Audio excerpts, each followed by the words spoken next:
उत्तर प्रदेश अपराध निरोधक समिति के संयुक्त तत्वावधान में साइबर जागरूकता अभियान चलाया जा रहा है। प्रयास यही है कि कोई भी इस साइबर क्राइम का जो है शिकार ना हो जाए। उसके लिए भैया हमारे श्री जयप्रकाश सिंह जी जो कि computer operator grade A cyber expert हैं, तो भैया आएंगे सर्वप्रथम और आकर के आपको इस साइबर जागरूकता अभियान के तहत आपको इसके लिए जागरूक करेंगे।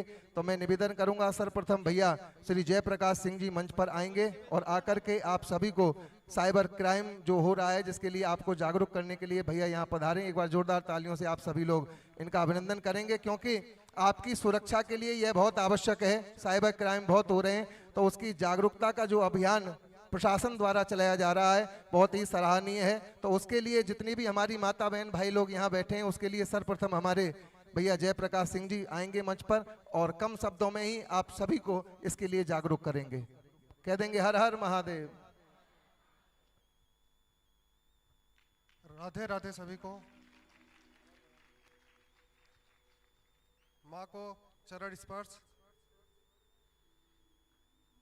जो हमारा प्रयास है, हम चाहते हैं कि आप सभी भक्त यहाँ पे उपस्थित हैं और हर एक तरीके से जो साइबर अपराधी है हर एक पे नज़र है। कभी कभी माँ के नाम पे, संस्थान के नाम पे भी आपको ठगा जा सकता है, लेकिन थोड़ी सी सावधानी रहेगी तो आप उपस्थित रहेंगे, आपका दान सही जगह जाए, यही प्रयास रहेगा।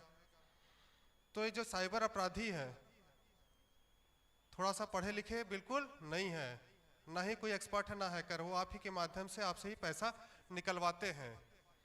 तो ये जो पैसा निकलवाते हैं 2-3 तरीके होते हैं, 4 तरीके होते हैं। पहला जो आप लोग एटीएम कार्ड यूज करते हैं घर में, क्रेडिट कार्ड यूज करते हैं, एटीएम कार्ड के ऊपर नंबर लिखे होते हैं, नीचे एक्सपायरी डेट होता है, पीछे सीवीवी नंबर होता है 3 डिजिट का। जब साइबर अपराधी का फोन आता है तो कहता है सर आपका नाम सही है, आपका एड्रेस सही है, मोबाइल नंबर सही है, अब आप कार्ड की जानकारी बता दीजिए। वो आपके बारे में A to Z यानी कहे तो आपका नाम, पता, एड्रेस, सारी जानकारी उसके पास होती है, लेकिन आपके कार्ड की जानकारी नहीं होती है, आपके एक्सपायरी डेट की जानकारी नहीं होती है। ये जानकारी ले लेता है तो उसके बाद OTP भी आता है, OTP बताने के बाद आपके खाते से पैसे जाते हैं। तो पहली बात तो आपके बारे में कोई कितना भी क्यों ना बता दे, आप जिसको भी card number, expiry date, CV बताएंगे आपके खाते से पैसे ही जाएंगे। और जो OTP का मैसेज आता है किसी को बताने से पहले 2 सेकंड का, 10 सेकंड का समय देके उसको पढ़ ले कि मैसेज आया किस लिए है, क्योंकि फ्लिपकार्ट वाला भी OTP ही लेता है। हर एक काम आपके बिना OTP के संभव नहीं है, लेकिन आप OTP पढ़ेंगे तो पता चल जाएगा कि मैसेज किस चीज का है। कभी कभी होता है कि आप खुद साइबर अपराधियों के पास फोन कर देते हैं, आप एटीएम कार्ड से खरीदारी कर रहे हैं, कहीं लेन देन कर रहे हैं, ट्रांजैक्शन फेल हो गया, आपने तुरंत ही गूगल पे नंबर सर्च मारा, फोन कर दिया, साइबर अपराधियों ने as a customer care website बना कर अपने नंबर डाल रखे हैं। जैसे ही आप उनको फ़ोन करते हैं सर आपका पैसा रिफंड किया जाएगा, पहले आप अपना नाम बताइए, बिल्कुल प्रोफेशनल तरीके से बात करते हुए, सर आपका पैसा वापस किया जा रहा है, कार्ड नंबर बताइए, एक्सपायरी बताइए, सीवीवी बताइए। ये बताएंगे तो क्या होगा, पैसे जाएंगे। तो कहने का मतलब है आपके पास फ़ोन आया हो चाहे आपने खुद फ़ोन किया हो, कहीं भी किसी को कार्ड की जानकारी नहीं देनी है, कार्ड एक्टिवेट कराना है, कार्ड ब्लॉक कराना हो, OTP जो मैसेज आ रहा है इसको पढ़ना है। आप एटीएम बूथ में जाते हैं, पैसा निकालने जाते हैं, एटीएम बूथ में वहाँ 2 घटनाएं होती है, आपका कार्ड बदल दिया जाता है या फिर कार्ड की क्लोनिंग हो जाती है, कार्ड आपका जो बदला जाता है सेम बैंक का, सेम कलर का पकड़ा देते हैं और आपका कार्ड लेके चल देते हैं, या फिर छोटा सा डिवाइस होता है उस पर कार्ड क्लोन करके आपको कार्ड वापस कर देते हैं।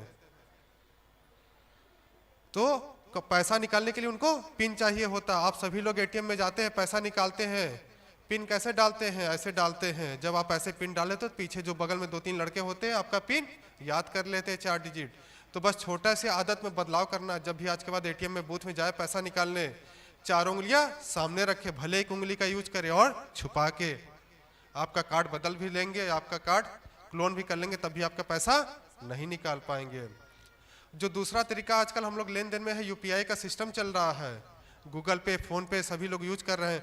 तो जितने भी यूपीआई ऐप है, याद रखना है कि जो भी पैसे आप देते हैं उसके लिए यूपीआई पिन चाहिए होता है, ना कि अपने अकाउंट में पैसे लेने के लिए। कभी कभी कैशबैक के नाम पे, आपका घर किराए लेने के नाम पे, आपकी दुकान से सामान लेने के नाम पे कि हम आपको पैसे दे रहे हैं, इसको एक्सेप्ट कर लीजिए। और एक्सेप्ट कैसे करेंगे? आपको यूपीआई पिन डालना होगा। तो याद रखना है कि यूपीआई पिन डालेंगे तो पैसे निकलेंगे।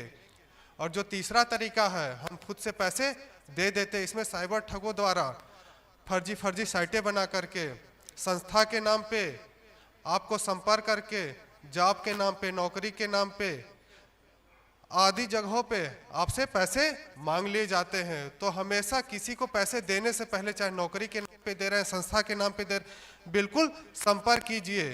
कोई अचानक से फोन आया कि नहीं संस्था को आपको दे देना, हो सकता है कि आपका डेटा कहीं साइबर अपराधी उधर घूम रहे, साइबर अपराधियों के पास पहुंचा दिए कि इतने भक्त आए थे, इनके नंबर ये रहे, आप इनसे संपर्क कीजिए, इनको बात कीजिए, इनसे पैसा ले लीजिए। नहीं, बिल्कुल आपको यहाँ पे याद रखना, पोस्टर याद रखना, कहाँ किससे संपर्क रखना। किसी को पैसा देने से पहले 4 लोगों से संपर्क कीजिए। कोई भी सरकारी योजना हो गई, मुख्यमंत्री की योजना हो गई, प्रधानमंत्री की योजना हो गई, आवास हो गई, शादी हो गई, स्कॉलरशिप हो गई, कहीं भी फोन आ गया, आपका नाम, आपका एड्रेस, आपका डेट ऑफ बर्थ, सब कुछ उसके पास पहुंच सकता है, लेकिन आपकी कार्ड की जानकारी नहीं पहुंच सकती। वो आपसे कार्ड नंबर ही मांगेगा, या फिर आपसे बोलेगा इस योजना का लाभ लेना है तो जल्दी से अपने हमारे खाते में या फिर नजदीकी सेवा सेंटर पर जाके हमारे खाते में पैसे दे दीजिए।